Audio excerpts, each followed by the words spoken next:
కిరానందన్ ఈ సినిమాలో ఉన్నాడా అనేటటువంటి ఒక క్వశ్చన్. సుభాష్ చంద్రబోస్ చూసుకున్నట్లయితే ఈ సినిమాలో కామియోలో కనబడుతుంటాడు. లైక్ సిగరెట్ తాక్కుంటా ఈ విధమైనటువంటి ఫోటో అయితే బాగా వైరల్గా మారింది. సుభాష్ చంద్రబోస్కి జపాన్కి ఏదో లింక్ ఉంది.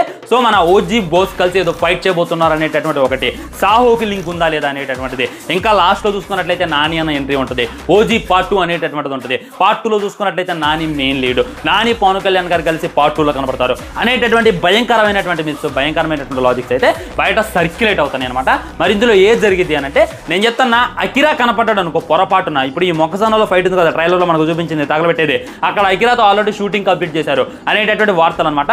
నిజంగా అకిరా కానీ ఇంటర్వెల్ కన్నా ముందు కనపడితే ఇంటర్వెల్లో సగం చచ్చిపోతారు. సాహోకి లింక్ ఉంది అని అనుకోండి, మొత్తం సినిమా అయిపోయేసరికి శవాలు అయితే వేస్తారు. అక్కడ అంబులెన్స్ పెట్టాలనేటటువంటి వాస్తవం. థియేటర్లో జనాలు గల్లంతైనా ఆశ్చర్యపోవాల్సిన అవసరం లేదు. నేను చెప్పినటువంటి ఈ 5 మిస్సులో ఏ ఒక్కటి జరిగినా కానీ రిప్ థియేటర్స్, రిప్ ఆడియన్స్ అనేటటువంటి ఫీలింగ్ నాకైతే కలుగుతుంది. Waiting surprise